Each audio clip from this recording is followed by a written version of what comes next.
Good morning, YouTube. Thought I'd get back and talk with you a little bit. Today, I want to talk about Bessie Coleman. I intended to get on here yesterday, but I was kind of had to stay in the bed for a while because of a procedure that I had on Monday. But I'm feeling 100% better. So I'm going to read a little bit about Bessie Coleman. She was, let me show you a picture of her first.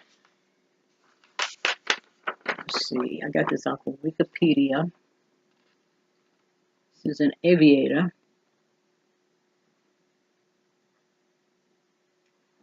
And it says Bessie Coleman was born January 26, 1892, died April 30th, 1926. She was an American civil aviator.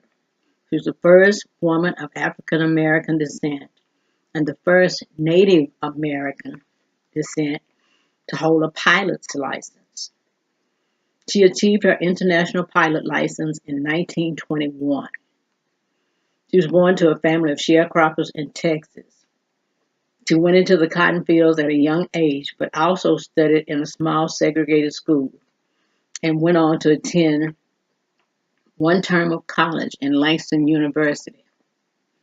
She developed an early interest in flying, but because neither African Americans nor women had flight school opportunities in the United States, she saved up enough money to go to France to become a licensed pilot.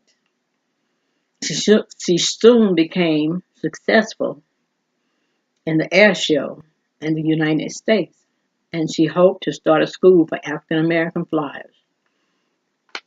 I'm not going to read about her death. I'm going to read, but I'm going to read about her early life first.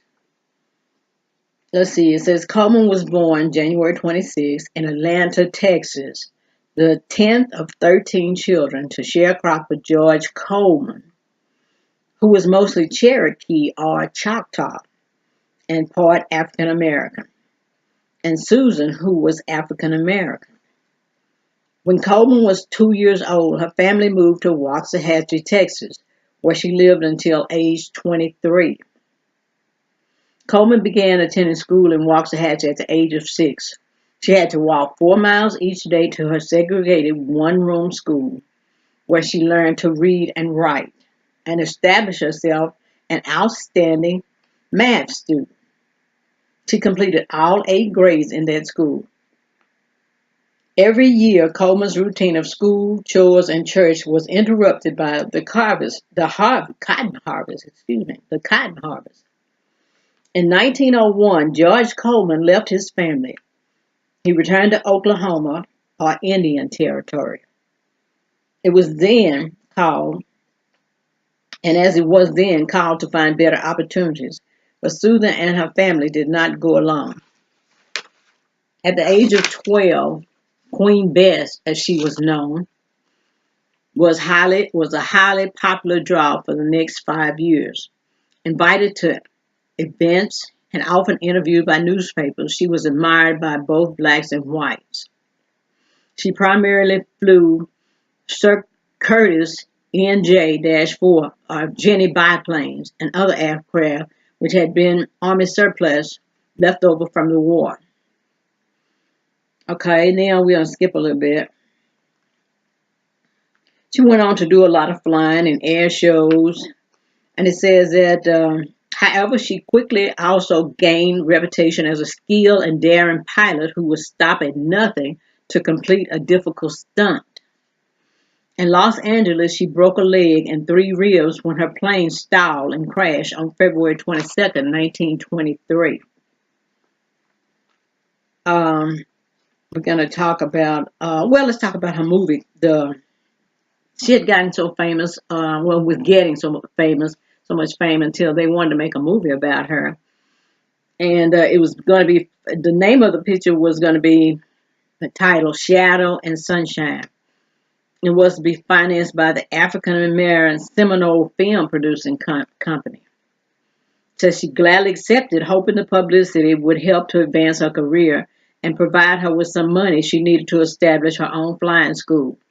But upon learning that the first scene in the movie required her to appear in tattered clothes with a walking stick and a backpack on her back, she refused to proceed. Clearly, Bessie's walking off the movie with a walking stick and a backpack was a statement of principle.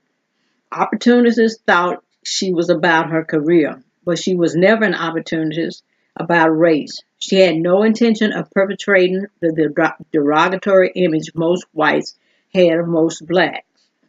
So she didn't want to portray herself in that state. I guess it was going to be showing her in her old age when the movie first came on. So she declined that opportunity. Okay, let's talk about her death, when she died young age. It says on April 30th, 1926, Coleman was in Jacksonville, Florida. She had recently purchased a Curtis JN-4, a Jenny, in Dallas. Her mechanic and publicity agent, 24-year-old William D. Willis, flew the plane from Dallas in preparation for an air show, but he had to make three forced landings along the way due to the plane being so poorly maintained. Upon learning this, Coleman's friends and family did not consider the aircraft safe and implored her not to fly it. On takeoff, Willis was flying the plane with Coleman in the other seat. She had not put on her seatbelt because she was planning a parachute jump for the next day and wanted to look over the cockpit seal to examine the terrain. After about 10 minutes into the flight, the plane unexpectedly went into a dive and then a spin. Coleman was thrown from the plane at 2,000 feet and died instantly when she hit the ground. William Willis was unable to regain control of the plane and it plummeted to the ground. Willis died upon impact and the plane exploded and burst into flames. Although the wreckage of the plane was badly burned, it was later discovered that a wrench used to service the engine had jammed the controls. Coleman was 34 years old. So Bessie Coleman, she lived her dream, and it was dangerous for her to be doing that. But that's what her dream was. She flew, and they have a lot of things named after her. There's a Bessie Coleman Middle School in Texas, Cedar Hill, Texas. That's not far from where I live. She has a Bessie Coleman Boulevard in Waxahachie, Texas, where she lived as a child. They have a Bessie B. Coleman Aviation, a fixed operator base in Gary, Chicago International Airport that's named in her honor. There are several scholarships and a bronze plaque. It's a lot of things. It says Coleman was honored with the toy character in season 5 episode of the children's animated television program, Dr. McStuffins. That's pretty good. There's a lot of information about Bessie Coleman, but just imagine back in the early 1900s, she was born in 1892 and had the desire to want to fly, a black woman. I don't even like flying in planes now, God. And then you want to fly these little, I call them prop planes, but that's what Bessie Coleman did, and that's her story. So tomorrow, well, I can't even say tomorrow that I'm going to read something else, but the next time I come on, I'll read something else about somebody else. And I'm going to say goodbye. Don't forget to subscribe, share, and like, okay? I'll talk to you later. Bye.